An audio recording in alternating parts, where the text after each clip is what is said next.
Hello दोस्तों, नमस्कार। स्वागत है आपका आपके यूट्यूब चैनल एग्जाम 91 पे। कैसे हैं दोस्तों? चलिए भाई, उम्मीद करते हैं आप सभी लोग बहुत अच्छे होंगे। दोस्तों देखिए, आप लोग जो है चैनल को सब्सक्राइब नहीं कर रहे हैं। दोस्तों देखिए भाई, चैनल सब्सक्राइब करने में देखिए कोई पैसा नहीं पड़ता है। और आप लोग सोचिए 96% व्यूज़ जो भी आते हैं वो नॉन सब्सक्राइबर्स से आते हैं दोस्तों। तो देखिए, सब्सक्राइब करने का कोई ऐसा चार्ज नहीं है जो आपसे देना पड़े, तो आप लोग सब्सक्राइब कर लीजिए, कोई प्रॉब्लम तो है नहीं उसमें। बस आपके सब्सक्राइबर से थोड़ा मोटिवेशन हो जाता है कि चलिए फैमिली बड़ी हो गई है और ये सारी चीज़ें होती हैं। तो दोस्तों देखिए, सब्सक्राइब ज़रूर कर लिया करें, आप सभी से रिक्वेस्ट है, ठीक। और बाकी देखिए, आप लोगों को एक चीज़ मैं बता दूं कि हाँ, कुछ गलतियां हुई थी मुझसे। जैसे कई बार ऐसा होता है कि जब आपकी तबीयत ख़राब होती है, थोड़ा सा माइंड डाइवर्ट होता है, तो उसमें कुछ गलतियां हो जाती हैं। तो कुछ बच्चों ने आज कमेंट में मुझे ये भी बताया कि सर ये देखिए, ये वाला क्वेश्चन में ये वाला आंसर राइट होगा और ये गलत होगा। तो मैंने उसको चेक किया, तो वो सही बता रहे थे कि उसका जो है वो मैंने ही गलत बता रखा था और उसका वाकई में वहाँ पर वो सही होना चाहिए था। तो मैंने उसको उनको करेक्ट करा दिया, ठीक है। तो ऐसे ही आप लोग भी कमेंट करके ज़रूर बताया करिए कि आपको क्या चाहिए क्या नहीं चाहिए है, या मेरे से अगर कोई गलती हो जाए तो वो चीज़ भी आप कमेंट में बता दिया करें। और आप लोग वो बताते नहीं हैं, ठीक है। चलिए दोस्तों, तो अब क्लास स्टार्ट करते हैं। पहला क्वेश्चन जो है सामान्य जागरूकता का है, सेशन 2 का, ठीक है। चलिए, तो यहाँ पे पहला क्वेश्चन क्या है, 41 नंबर का है। करुण चंडोक निम्नलिखित में से किस खेल से संबंधित है? तो दोस्तों देखो, ये करुण चंडोक जो है ये कार रेसिंग से है, फार्मूला 1 रेसिंग जो है इसी से संबंधित है। और जो करुण चंडोक हैं ये एक व्यक्ति हैं, ठीक। ये तमिलनाडु से रिलेटेड है, ठीक। इनका जन्म जो है 19 जनवरी 1984 को हुआ था और ये तमिलनाडु से रिलेटेड है। और ये कार रेसिंग यानी कि फार्मूला 1 रेसिंग में भाग कर लेते हैं। चलिए, गुलामगिरी पुस्तक के लेखक कौन है? चलिए, रामाबाई शिंदे, ज्योतिबा फुले, नारायण गुरु और हरिदास ठाकुर। तो जो गुलामगिरी पुस्तक के जो लेखक हैं वो कौन है? ज्योतिबा फुले हैं। इन्होंने जो है महाराष्ट्र में ही जो सत्यशोधक नामक समाज जो है उसी का गठन किया था। और ये 19वीं सदी में महान भारतीय विचारक, समाज सेवी, क्रांतिकारी, समाज सुधारक ये थे। इतने चीज़ें थे इनके साथ में। चलिए फिर लास्ट या इस पेज का लास्ट क्वेश्चन देखते हैं, 43। जीव विज्ञान की वह शाखा जो जीव की संरचना और उनके अंगों के अध्ययन से संबंधित होती है। अच्छा, शारीरिक विज्ञान, संरचना, कवक विज्ञान, क्रोनोबायोलॉजी, पारिस्थितिकी विज्ञान, ठीक। तो आप सीधी सी बात समझ लीजिए कि जब उसने कहा जीव विज्ञान की वह शाखा जो जीव की संरचना और उनके अंगों के अध्ययन से संबंधित होती है, तो शरीर संरचना विज्ञान हो जाएगा, जिसको एनाटॉमी कहते हैं। क्या कहते हैं? एनाटॉमी कहते हैं,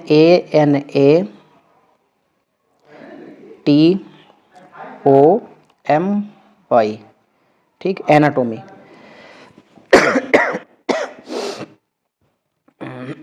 चलिए,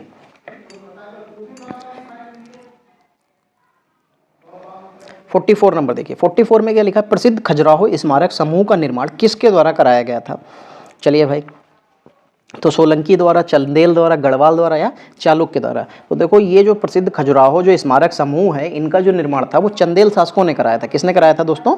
ये चंदेल शासकों ने जो है कराया था। इन्होंने क्या किया था? अपनी धार्मिक राजधानी खजुराहो में ही स्थापित कर दी थी, ठीक है। तो जो नन्नुक था, जो भारत में चंदेल शासक का वंश का संस्थापक था, उसी ने जो है ये 9वीं और 13वीं शताब्दी के बीच जो है बुंदेलखंड क्षेत्र में शासन किया। और चंदेलों को उनकी कला और वास्तुकला विशेषता, उनकी मूल राजधानी खजुराहो में ही मंदिरों के लिए जाना जाता है। उन्होंने अपनी राजधानी जो बनाई तो वहाँ पे जो है खूब मंदिर और ये इस तरीके की कलाएँ खूब बनाई, क्योंकि उनको इसमें बहुत रुचि थी। चलिए, 45 नंबर देखिए। समष्टि अर्थशास्त्र को एक अलग अनुशासन के रूप में स्थापित करने के लिए निम्नलिखित में किसे जाना जाता है? अच्छा, समष्टि अर्थशास्त्र को अलग अनुशासन के रूप में व्यवस्थित स्थापित करने के लिए निम्नलिखित में से किसे जाना जाता है? John Maynard Keynes, Robert Merton, Adam Smith या फिशर ब्लैक? तो दोस्तों, ये जो समष्टि अर्थशास्त्र को जो है अलग अलग जो है अनुशासन के रूप में स्थापित करने के लिए जॉन मेनार्ड कीन्स को जाना जाता है। किसको जाना जाता है? जॉन मेनार्ड कीन्स, ठीक है। जो मार्शल के जो शिष्य रह चुके हैं ये जॉन मेनार्ड कीन्स, इन्होंने ही लिखा था कि रोजगार, ब्याज एवं मुद्रा, ठीक है, का जो सामान्य सिद्धांत है अर्थशास्त्र की एक महत्वपूर्ण पुस्तक है, ठीक। चलिए, 46 देखिए। भारत के संविधान की किस अनुसूची में विभिन्न संवैधानिक पदाधिकारियों द्वारा ली जाने वाली शपथ के रूप में प्रारूप दिया गया? तो दूसरी अनुसूची, 5वीं अनुसूची, चौथी अनुसूची या तीसरी अनुसूची? तो दोस्तों, कौन सी अनुसूची है ये? ये तीसरी अनुसूची है। कौन सी अनुसूची है? ये तीसरी अनुसूची है। वर्तमान में कितनी अनुसूची हैं टोटल? तो दोस्तों 12 अनुसूचियां हैं।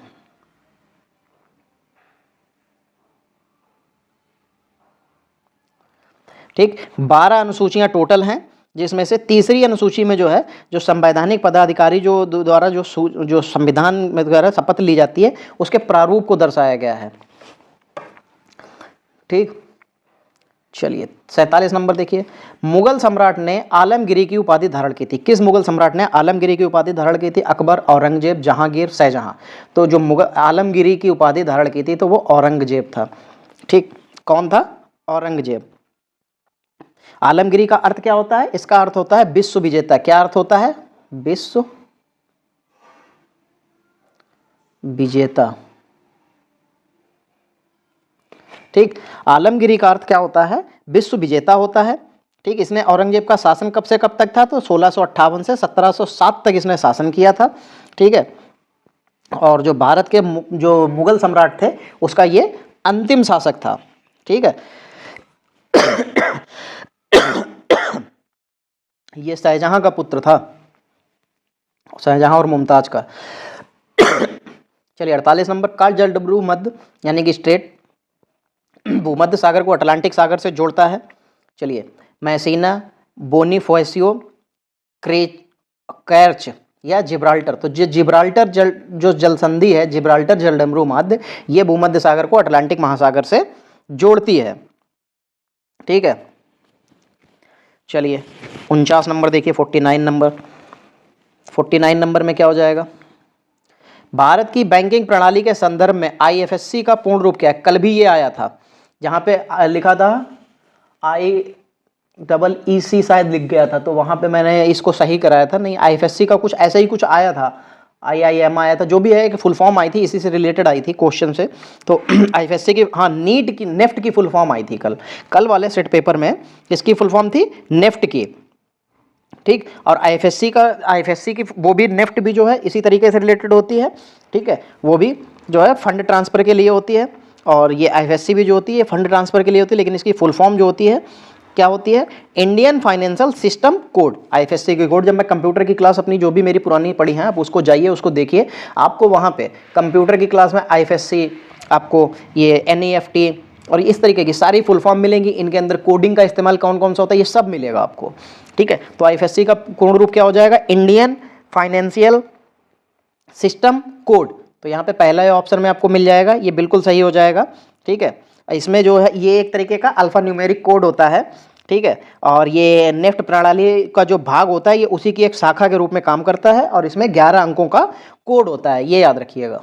कई बार ये पूछा जा चुका है कि कितने अंकों का कोड इस्तेमाल किया जाता है, तो 11 अंकों का कोड इस्तेमाल किया जाता है, ये याद रखना है आपको। चलिए 50 नंबर देखिए। निम्नलिखित में कौन सी पश्चिम की ओर बहने वाली नदी है? चलिए, तो देखिए, महानदी, गोमती, कृष्णा और साबरमती। ठीक, जो देखो साबरमती है, यही पश्चिम की ओर बहने वाली नदी है, और ये जो है उदयपुर राजस्थान के में जो अरावली पर्वतमाला है, इसी में जो डेवर झील है, यहाँ से निकलती है। ठीक है, और ये 371 किलोमीटर की दूरी तय करने के बाद जो है खंबात की खाड़ी यानी कि अरब सागर में गायब हो जाती है। तो इसमें कौन सी है? ये साबरमती हो जाएगी। चलिए, निम्नलिखित में कौन सा शास्त्रीय नृत्य उनके मूल स्थान के साथ मेल नहीं खाते? अच्छा भाई, चलिए, कुचिपुड़ी उड़ीसा दे रखा है, भरतनाट्यम तमिलनाडु दे रखा है, मोहिनीअट्टम केरल दे रखा है, सत्तरिया असम दे रखा है। तो देखिए यहाँ पे कुचिपुड़ी जो है, ये आपका गलत लिखा है। कुचिपुड़ी कहाँ का है? तो कुचिपुड़ी दोस्त आंध्र प्रदेश का है।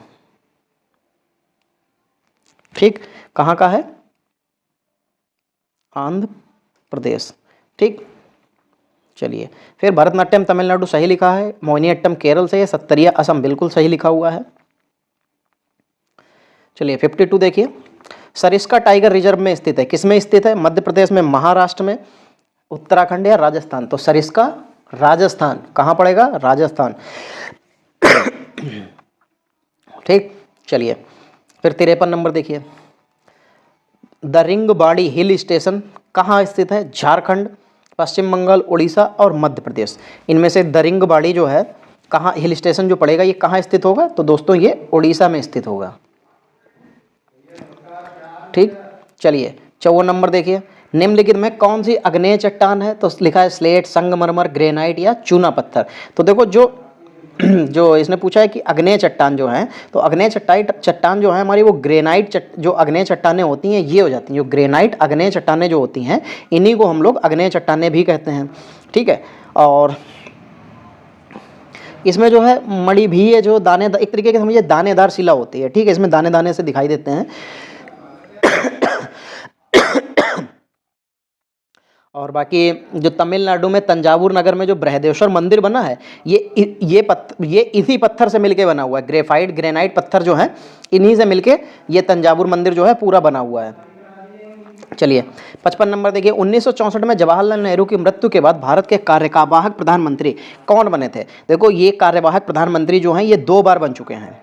ठीक, ये 2 बार जो है कार्यवाहक प्रधानमंत्री रह चुके हैं।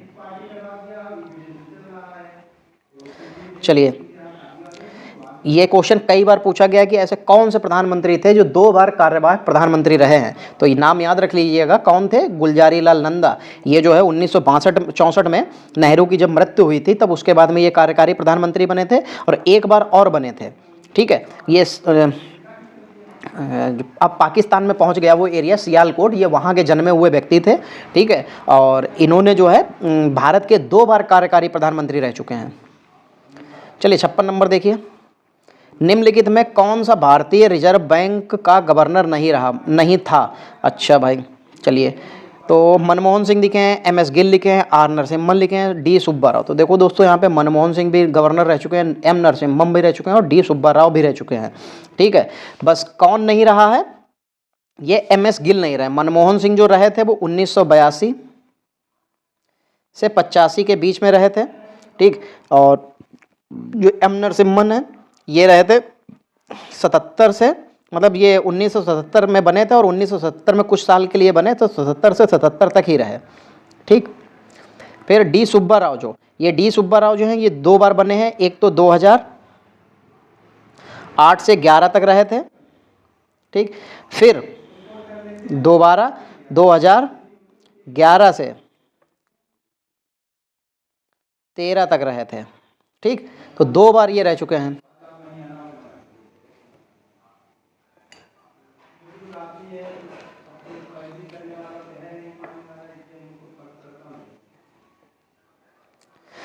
चलिए 57 नंबर देखिए, निम्नलिखित में कौन सा एक प्राकृतिक ग्रीन हाउस गैस नहीं है? जल वाष्प, कार्बन डाइऑक्साइड, मीथेन और नाइट्रोजन। तो देखो जब इसमें प्राकृतिक ग्रीन हाउस गैस की बात आती है तो देखो इसमें जल वाष्प, कार्बन डाइऑक्साइड और मीथेन तीनों चीजें आ जाती हैं। बस एक नाइट्रोजन ही ऐसा होता है जो इसमें नहीं शामिल होता है। ठीक है, देखो ग्रीन हाउस प्रभाव के लिए कौन कौन से जो हैं मुख्य रूप से इसके लिए प्रभाव के लिए जिम्मेदार होते हैं? कौन कौन से? Carbon dioxide, methane, nitrous oxide और जलवाष्प, ये उत्तरदायी होते हैं उसके लिए।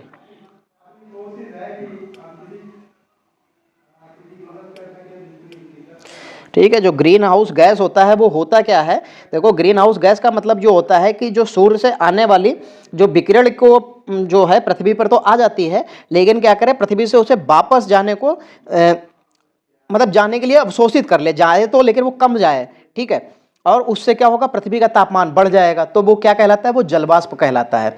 ठीक है, तो कहने का मतलब जो एक विकिरण आती है वो आएगी लेकिन उसका कुछ हिस्सा वो ऑब्जर्व कर लेगी और उसको वापस जाने देगी कुछ हिस्सा, तो वही जो है वो ग्रीन हाउस गैस मतलब जलवाष्प कहलाता है, यानी कि ग्रीन हाउस वही कहलाएगा। चलिए 58 नंबर देखिए, निम्नलिखित में वह कौन सा विटामिन है जो जल में घुलनशील है? चलिए C, D, A या K। तो देखो जल में घुलनशील कौन कौन सा है? ये C है हमारा। कौन कौन सा है जल में घुलनशील? तो C है और एक दूसरा और होता है B और C, बाकी सब हमारे जो हैं किसमें? जल में जो घुलनशील नहीं है, बाकी सब कहाँ होते हैं? बसा में घुलनशील होते हैं। ये जैसे A, D, K और जो E ये कहाँ होते हैं? ये बसा में घुलनशील होते हैं, और B और C ये जल में घुलनशील होते हैं। चलिए 59, इसीलिए कहा जाता है कि जब सब्जी धुली जा रही तो विटामिन C और विटामिन B नष्ट हो जाता है।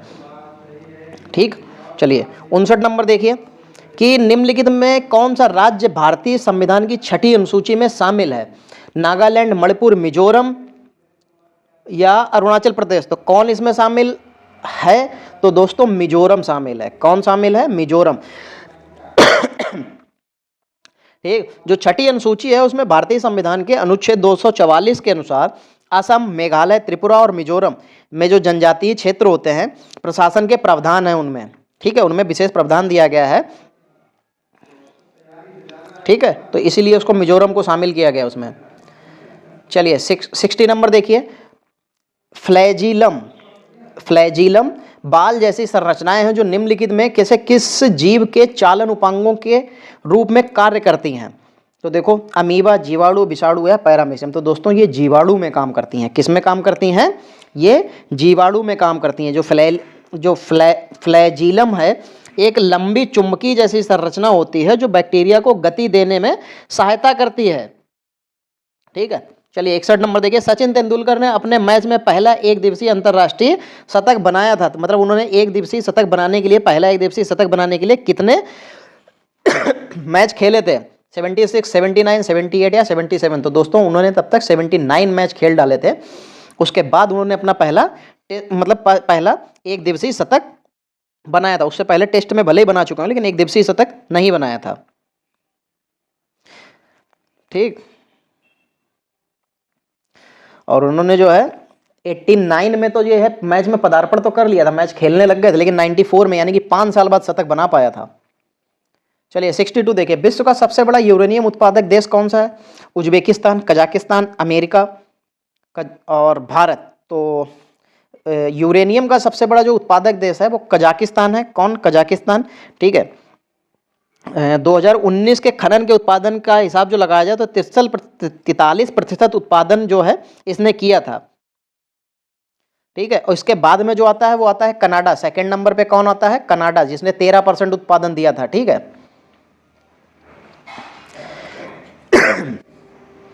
फिर देखिए 63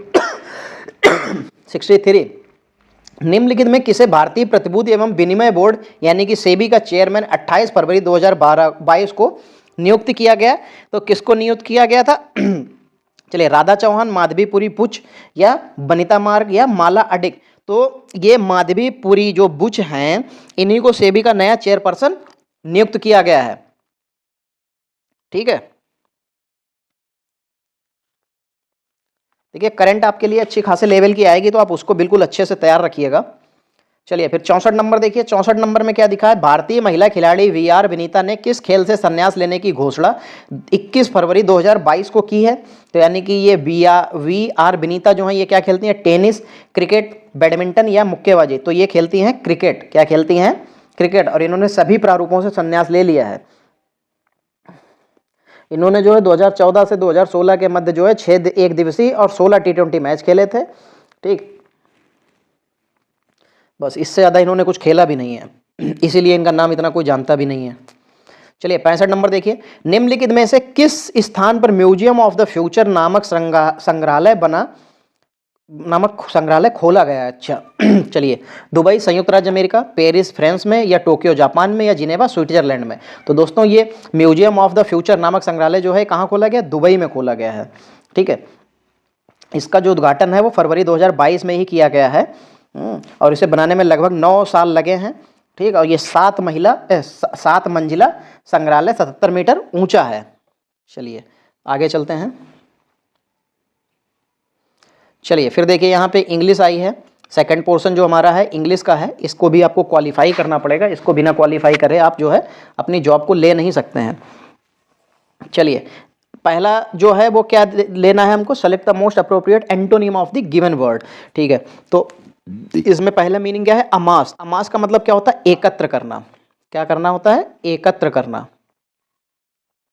ठीक। या ये कह सकते हैं कि संग्रह करना, इकट्ठा करना। फिर दूसरा दिया है कि हीप। हीप का मतलब होता है ढेर, ठीक, या संचय। फिर होर्ड लिखा, इसका मतलब होता है भीड़। फिर कलेक्ट। कलेक्ट का मतलब होता है जमा करना, ठीक। फिर डिस्ट्रीब्यूट लिखा है। डिस्ट्रीब्यूट का मतलब क्या होता है? वितरित करना। तो अब एकत्र करना का विलोम क्या होगा? वितरित करना,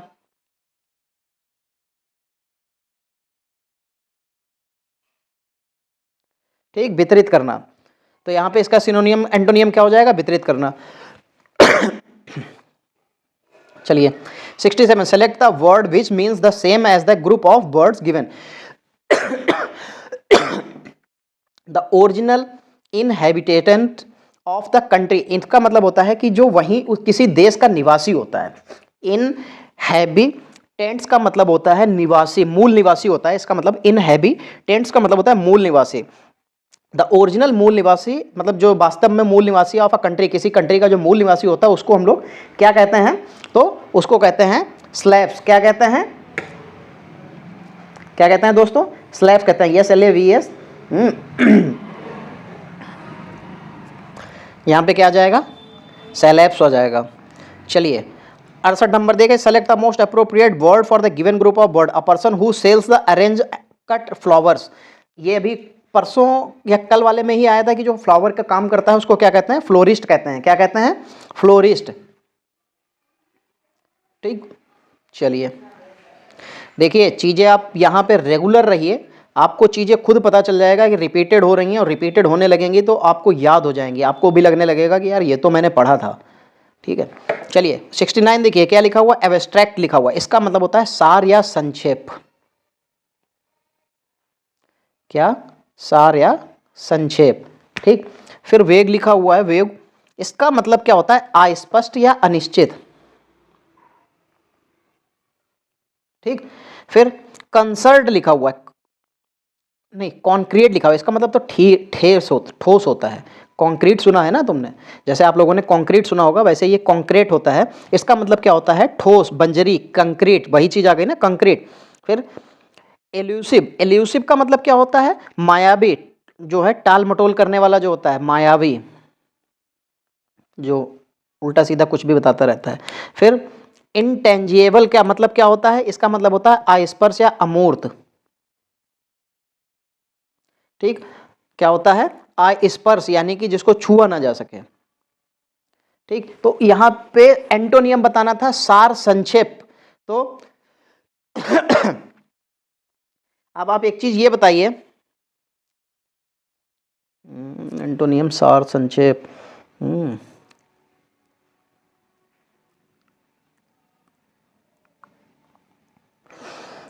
तो इसका एंटोनियम क्या हो जाएगा, इसका एंटोनियम कॉन्क्रीट हो जाएगा, ये सेकंड वाला हो जाएगा। देखिए सार संक्षेप, ठोस, ठोस का मतलब मजबूत, कंक्रीट है, कंक्रीट, बजरी, इस टाइप से। चलिए 70 नंबर देखिए, 70 नंबर क्या हो जाएगा, select the most appropriate option to substitute the underline segment in the given sentence, if there is no need to substitute it, select no improvement. As many as I care for her, I still have to disagree with her on this topic. अच्छा भाई देखो, as many as I care for her, मैं इसकी जितनी care करता हूँ, I still have to disagree with her on this topic, मैं इस टॉपिक पर उससे अभी तक जो है डिसएग्री हूँ।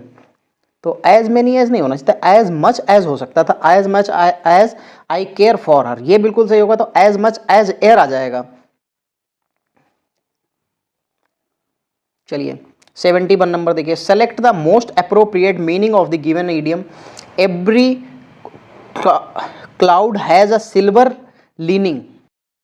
दोस्तों देखो, इसकी जो मीनिंग होती है क्या होती है, इसका मीनिंग होता है कि वेरी डिफिकल्ट, यानी कि बहुत कठिन हो जाता है, या ऐसी सिचुएशन जिसमें आदमी बहुत सैड हो जाता है। Every cloud has a silver lining, तो something irritating is there in any joyous situation. ठीक, चलिए दूसरा देखते हैं, something promising is there any difficult situation. देखिए डिफिकल्ट सिचुएशन आ गया आपके लिए, यही बिल्कुल सही हो जाएगा। ठीक, चलिए फिर देखिए अगला क्वेश्चन क्या है, 72 है।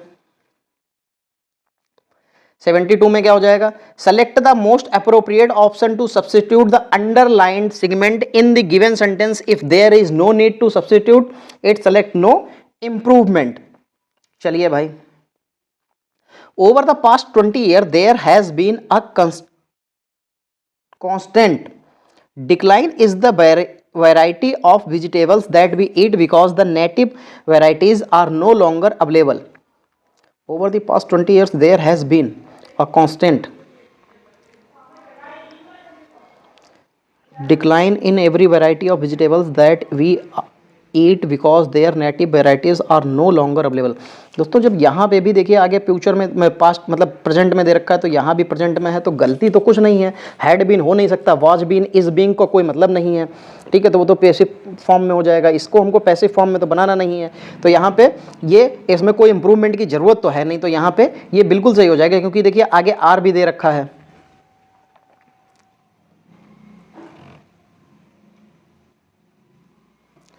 फिर select the most appropriate meaning of the given idiom, काला स्पेड आ स्पेड। दोस्तों देखिए इसका जो मीनिंग होता है कि खुल के बोलना होता है, किसी भी तरीके को अनप्लेजेंट या एम्बैरसिंग जो इशू होता है उसको सबको हम अवॉइड करते हुए डायरेक्टली बिल्कुल थ्रू आउट बोलते रहना, खुल के बोलना, ठीक है। तो इसके हिसाब से देखिए क्या मीनिंग हो जाएगा, plan to attack someone with rude words, नहीं इसका कोई मतलब नहीं है। Say the truth about something even if not pleasant, it is not pleasant, यानी कि वो सही नहीं भी हो लेकिन फिर भी हमको उसके लिए बोलना है, यानी कि हमने इसीलिए क्या बोला आपको कि उस सब चीज़ को अवॉइड करते हुए, जैसे अनप्लीजेंट है, एम्बैरसिंग है, कोई भी हो, हमें कोई मतलब नहीं है, हमको उन सब चीज़ों को इग्नोर करते हुए हमको डायरेक्ट बोलना है, तो यहाँ पे ये आपके लिए बिल्कुल सही हो जाएगा। चलिए 74 देखिए, select the incorrectly spelled word. देखिए अब यहाँ पे इनकरेक्टली स्पेल्ड दे रखा है, तो चलिए इक्विवेलेंट लिखा हुआ है, अनसरपेसेबल लिखा हुआ है, इमिग्रेशन लिखा हुआ है, अच्छा इमिग्रेशन लिखा हुआ है, थोड़ा सा ब्लर हो रखा है। चलिए इनडिफरेंट लिखा हुआ है, तो देखिए यहाँ पे जो इक्विवेलेंट लिखा हुआ है बिल्कुल सही लिखा हुआ है, ठीक है। अनसरपेसेबल लिखा हुआ है, ये भी सही लिखा हुआ है। इनडिफरेंट ये भी करेक्ट लिखा हुआ है। जो थर्ड नंबर पे इमिग्रेशन, ये गलत लिखा हुआ है, ठीक है। जो इमिग्रेशन की स्पेलिंग होती है उस दिन में मैंने बताया था कि IMMIGRATION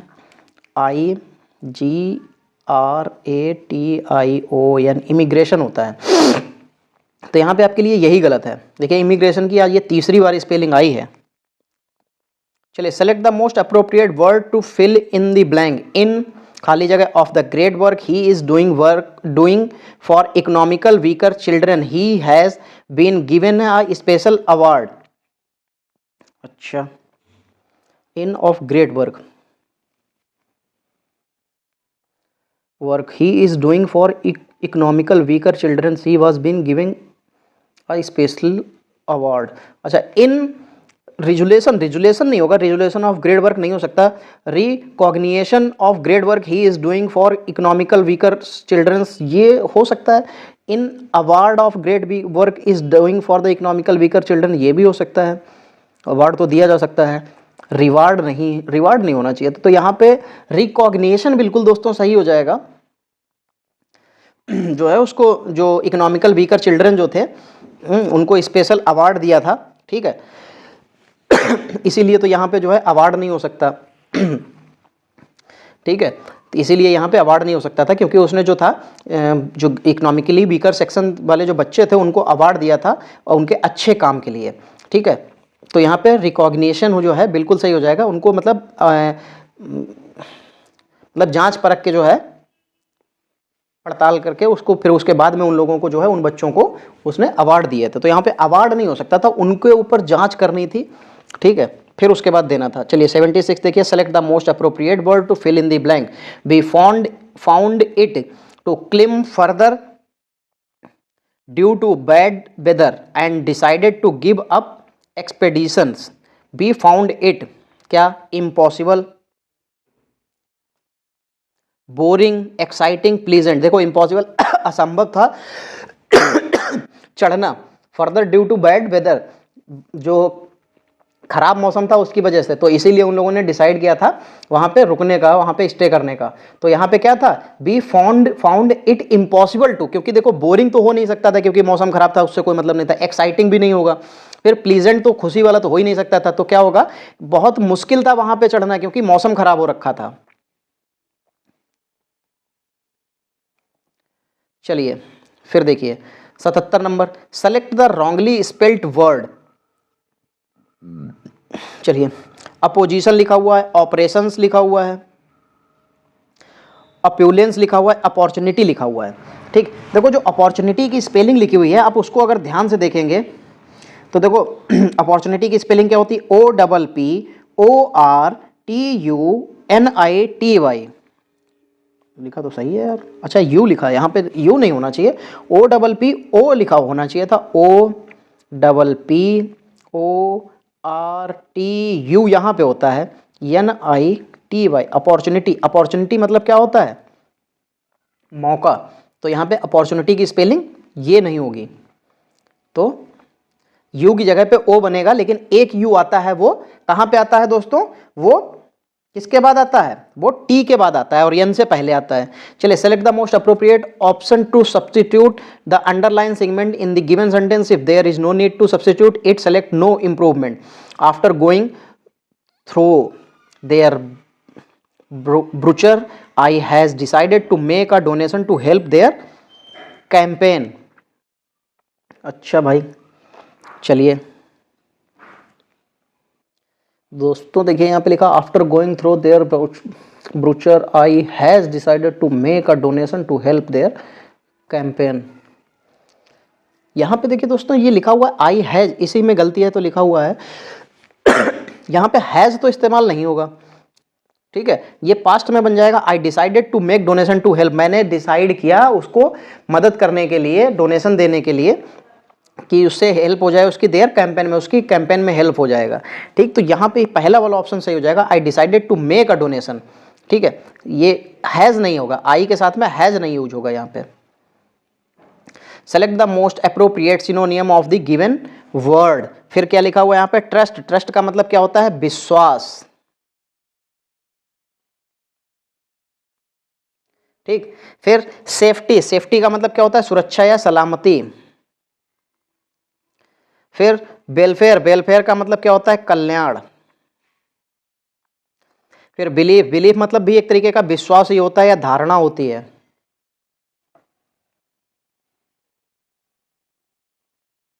ठीक, एबिलिटी। एबिलिटी मतलब क्षमता होती है। तो आपको क्या चाहिए था? सिनोनियम, यानी कि पर्यायवाची चाहिए था। ट्रस्ट। ट्रस्ट मतलब विश्वास होता है। बिलीफ। बिलीफ मतलब धारणा या विश्वास होता है। फिर 80 नंबर देखिए, 80 नंबर में क्या है? Select the most appropriate option to fill in the blanks. The blank several environmentalist from the city conduct a meet to discuss issue related the pollution levels created by the growing number of pharmaceutical companies, pharmaceutical companies।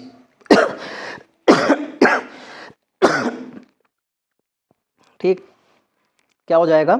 Several environmentalist from the city conduct a meet to discuss issue related to the, देखिए pollution के बारे में जो है, created by the growing number of pharmaceutical companies, जो pharmaceutical companies बढ़ रही थी, उनसे जो पॉल्यूशन जो है वो पैदा हो रहा था, उसके बारे में ये लोग चर्चा करने के लिए मिल रहे थे। जो कौन मिल रहे थे?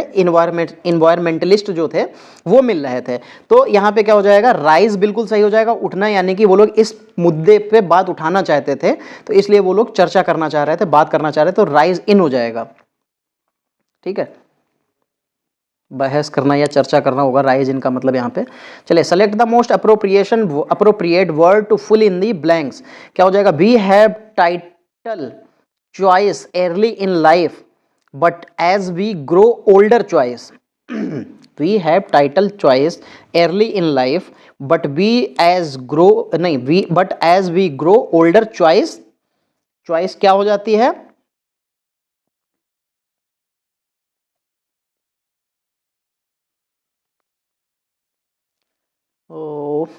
Early in life, we have title choice early in life. हम लोग जब लाइफ में जो है टाइटल जो चूज़ करते हैं अर्ली, जल्दी में, इन लाइफ में, but as we grow older choice abound हो जाएगा, अबाउंड हो जाएगा। इसका मतलब होता है अबाउंड का मतलब क्या होता है? कि पहले से उपलब्ध होता है बहुत बड़ी मात्रा में। ठीक है, बहुत बड़ी मात्रा में पहले से उपलब्ध होता है। तो जैसे जैसे हम लोग एज वी ग्रो ओल्डर, जैसे जैसे हम लोग बड़े हो जाते हैं, हमारी चॉइसेस क्या हो जाती हैं? वो अबुंड, यानी कि पहले से उपस्थित होती हैं बहुत बड़ी मात्रा में। तो इसलिए जो है यहाँ पे अबुंड बिल्कुल सही हो जाएगा। Select the most appropriate सिनोनियम of the given word. Expose. Expose का मतलब क्या होता है? बेनकाब करना या प्रकट करना। बेनकाब करना, ठीक, या प्रकट करना।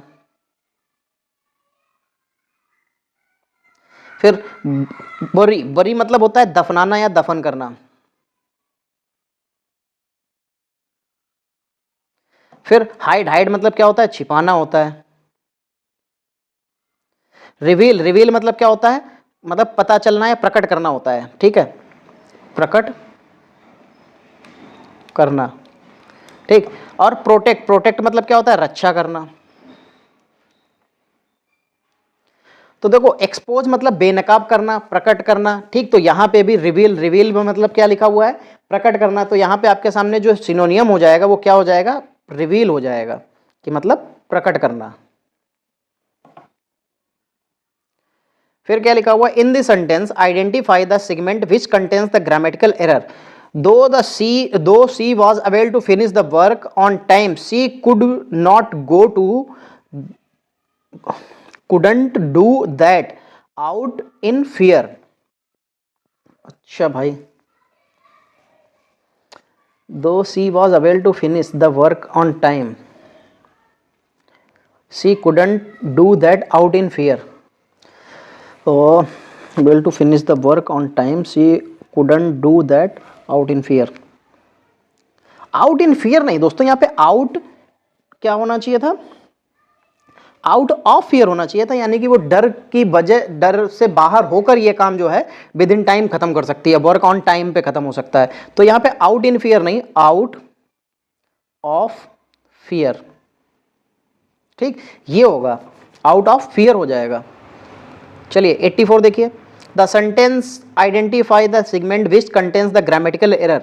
Thomas is a man of word who have been paying back the borrowed money in instalment. अच्छा भाई, लिखा Thomas is a man of word who, ये हु किसके लिए यूज हुआ है, थॉमस के लिए। थॉमस क्या था, सिंगल पर्सन था। जब थॉमस सिंगल पर्सन है तो यहां पे हैव दोस्तों कैसे यूज हो जाएगा, क्या यूज होगा, यहां पे हैज यूज होगा, क्या यूज होगा, हैज। तो क्या हो जाएगा, Thomas is a man of word who has been paying back of borrowed money in instalment. तो यहाँ पे ऑप्शन कौन सा सही हो जाएगा, हैव बीन वाला। तो हैव बीन किस में दे रखा है, थर्ड नंबर में, ये देखिए थर्ड नंबर सही हो जाएगा। हैव की जगह पे सिर्फ हैज यूज करना है और आपका ऑप्शन जो है करेक्ट हो जाएगा। Select the wrongly spelled word. चलिए भाई रॉन्गली स्पेल्ड देखते हैं, क्या लिखा हुआ, एक्सटेम्पोर लिखा हुआ है, एक्सपीडिशंस लिखा हुआ है, एक्सपेरिमेंट लिखा हुआ है, एक्सटनिक लिखा हुआ है, ठीक। चलिए तो यहाँ पे देखिए गलती किस में है दोस्तों, गलती है एक्सपीडिशंस में लिखा हुआ है, जो गलती है इसकी स्पेलिंग क्या होती है, EXPEDITION। तो EXPEDITION,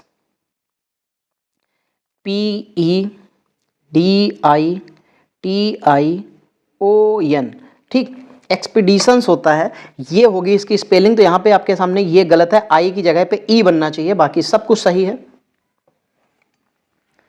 चलिए यहाँ पे ये पैसेज है, इसको हमको फिल करना है। चलिए देखिए क्या लिखा हो, the great stupa at Sanchi in the one is one of the oldest stone structure in India. It was originally commissioned Emperor Ashok in 3rd century BCE. Its nucleus, फिर a simple hemispherical bricks structure built the relies of at the Buddha. It was crowned by the Chhatri, a parasol-like symbolic high rank, which was no honor and shelter the relics. तो क्या हो जाएगा, चलिए देखते हैं।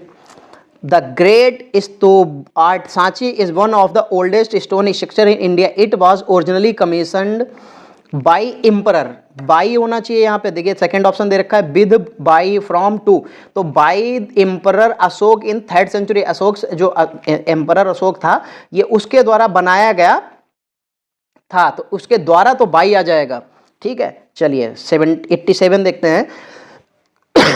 BC, its nucleus a simple hemispherical bricks structure. Its nucleus gave kept was या वर। तो its nucleus was a simple hemispherical bricks, brick लिखा है, ब्रिक ईंट जो थी वो कैसी थी, अकेली है, तो सिंगल के लिए वॉज आ जाएगा। यहाँ पे ब्रिक्स होता तो वर आ जाता, ठीक। Structure built the release of Buddha. तो स्ट्रक्चर बिल्ड, क्या बिल्ड कर रहा था? एसाइड्स, अबाउट, इनटू, ओवर। तो दोस्तों यहाँ पे देखिए एसाइड्स किनारे, अबाउट के बारे में, इनटू के अंदर, ओवर से अलग। द रिलीज ऑफ बुद्धा, यहाँ पे ओवर सही होना चाहिए, ठीक है। 88 में क्या सही आ जाएगा? ओवर बिल्कुल सही हो जाएगा। The relics of the Buddha, it was crowned by the chhatri a parasol like, क्या हो जाएगा? Like symbolising high rank. Parasol like क्या हो जाएगा? ब्रिज हो जाएगा, कॉन्ड्यूट हो जाएगा, स्ट्रक्चर हो जाएगा, वॉल हो जाएगा। तो ये क्या था? Parasol like structure, symbolise high rank, क्या हो जाएगा? Structure, symbolising high rank which was to honour the shelter of the relics. किसके बारे में? Inform, predict, intend, outlined. तो which was intend to honour, तो यहां पे ये तीसरा ऑप्शन आपके लिए बिल्कुल सही हो जाएगा।